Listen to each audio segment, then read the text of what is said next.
মাগুরার মোহাম্মদপুর উপজেলা শাখা বিএনপির উদ্যোগে এক বিশাল গণমিছিল অনুষ্ঠিত হয়েছে বুধবার বিকেলে। উপজেলার ধোয়াইল আদর্শ মাধ্যমিক বিদ্যালয় মাঠ থেকে মিছিলটি শুরু হয়ে শহরের প্রধান সড়ক প্রদক্ষিণ করে মোহাম্মদপুর বাস স্ট্যান্ড এলাকায় এসে সংক্ষিপ্ত সমাবেশের মাধ্যমে শেষ হয়।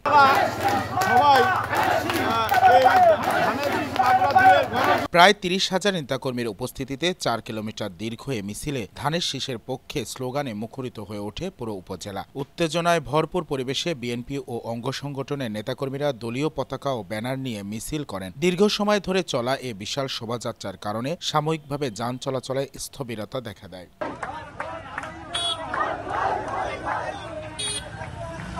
গণমিছিলে নেতৃত্ব দেন ঢাকা মহানগর দক্ষিণ যুবদলের সদস্য সচিব রবিউল ইসলাম নয়ন। উপস্থিত ছিলেন মোহাম্মদপুর উপজেলা বিএনপির সাবেক সভাপতি গোলাম আজম বাবু, সাবেক সাধারণ সম্পাদক জাহাঙ্গীর আলম খান বাচ্চু, সাবেক সদস্য সচিব আক্তারুজ্জামান আক্তার, সাবেক যুগ্ম আহ্বায়ক ইউনুস আলী সর্দার, যুবদলের সাবেক সাধারণ সম্পাদক মিজানুর রহমান মিজান সহ স্থানীয় নেতৃবৃন্দ।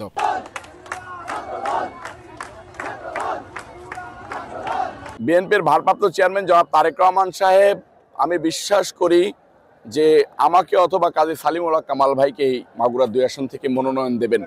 তৃণমূল আমাদের কাছে আমরা যতটুকু সাড়া পেয়েছি, আমি পার্সোনালি যেটা সাড়া পেয়েছি, একটা বাচ্চা ছেলে রাস্তা দিয়ে হেঁটে গেলে বলে যে এটা রবিউল ইসলাম নয়ন যাচ্ছে, একজন বৃদ্ধ রাস্তা দিয়ে হেঁটে গেলে বলে যে এটা রবিউল ইসলাম নয়ন যাচ্ছে, একজন মুচি, একজন কুলি, একজন কৃষক, একজন শ্রমিক, সে বলে যে একজন রবিউল ইসলাম নয়ন পেয়েছি।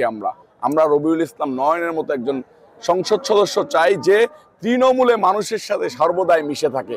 আমার জন্ম মধ্যবিত্ত পরিবারের সন্তান, আমি গরিব দুঃখী মেহনতি মানুষের নেতা হতে চাই। আমি গরিব দুঃখী মেহনতি মানুষকে নিয়ে আমার জীবনের শেষ দিন পর্যন্ত কাটাইতে চাই। শাহরিয়ার রহমান, জনকণ্ঠ।